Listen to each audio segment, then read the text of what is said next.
Welcome back to The Explainer. So, in our last session, we talked about exactly how RAG helps AI retrieve information before answering. By giving these models the ability to actually look things up, we made them way more reliable. They're much less wrong now. But this brings up a completely new, really fascinating question. What if AI could do more than just answer? Think about it for a second. For years, we basically treated artificial intelligence like a giant encyclopedia. You ask a question, and it gives you a block of text back. But what if AI could actually plan tasks, use tools, and complete entire workflows all on its own? To really wrap our heads around this, let's step away from the technical jargon for a minute and build a mental model. Let's imagine a restaurant getting a major smart upgrade. Okay, so picture your absolute favorite restaurants. In this scenario, the customer, well, that's the user. That's you. The chefs working hard back in the kitchen, those are our tools and systems. The raw ingredients they're cooking with represent our data sources. And now imagine a brand new, highly capable manager steps in to coordinate this entire process from start to finish. Notice the huge difference in how we make requests here. A traditional, simple request is just, I want food. That's easy. It just requires a chef to cook up whatever is quickest. But a smart request is more like, hey, plan my dinner for a healthy diet, a low budget, and make sure it tastes good. That requires real planning, complex decision-making, and multiple distinct steps. Our new restaurant manager has to actively balance the budget, check the nutritional value, and ensure the flavor is absolutely perfect.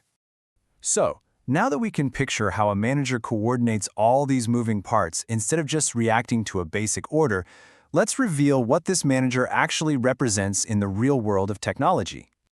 Imagine an AI system that doesn't just generate words, but can actually think through a problem, plan out the necessary steps, and take real actions to complete a task end-to-end. This is exactly what we call an AI agent. It's a system that breaks things down, decides what to do next, uses tools, and practically runs the whole digital kitchen. To make this super clear, let's say you ask for a laptop under $50,000. A traditional AI, like your basic smart speaker, just replies once with a generic list and calls it a day. But an AI agent, it acts like a true smart assistant. It goes out and searches for current products, compares the specs side by side, evaluates the pros and cons, and builds you a complete, personalized recommendation. It doesn't just reply to you, it works for you. Okay, so how does it actually pull this off? Let's dive right in and slowly unpack exactly how these agents coordinate all these tasks step by step. We call this the agent action loop, and it is literally the heartbeat of the system. First, the agent must thoroughly understand the goal. What exactly is the user asking for? Second, it plans steps. It slices that massive goal into smaller, achievable parts. Third, it uses tools to execute that very first step.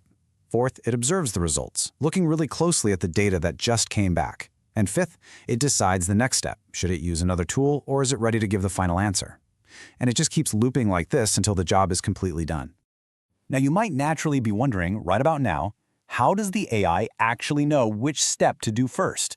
How on earth does a computer know how to break down a super complex human request? Well, the secret is that they do not act randomly. They follow highly structured steps.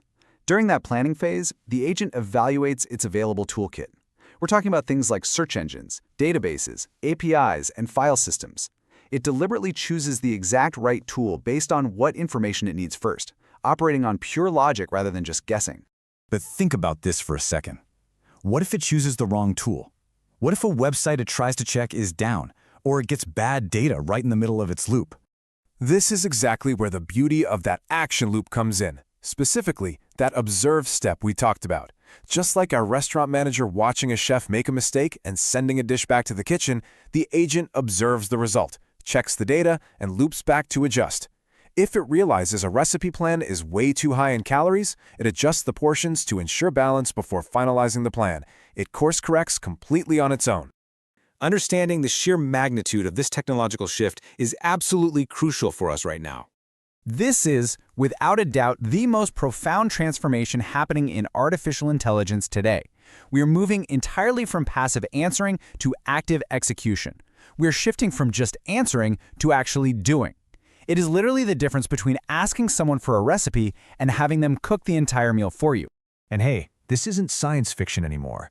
Real-world tools can now say, I checked, I compared, I calculated, and here is the final result. We're seeing travel planning assistants that actually book your itineraries. We're seeing coding assistants that don't just suggest lines of code, but actually hunt down and fix bugs. There are AIs scheduling meetings and customer support bots resolving your tickets completely end-to-end. It's a real game changer. But of course, handing over this much autonomy to a machine isn't without its risks, which brings us to a really important limitation we have to talk about. AI agents are incredibly powerful, yes, but they definitely aren't perfect. Because they are making their own independent decisions, they can sometimes make the wrong plans or choose the wrong tools. They can even get stuck in endless loops trying to solve something.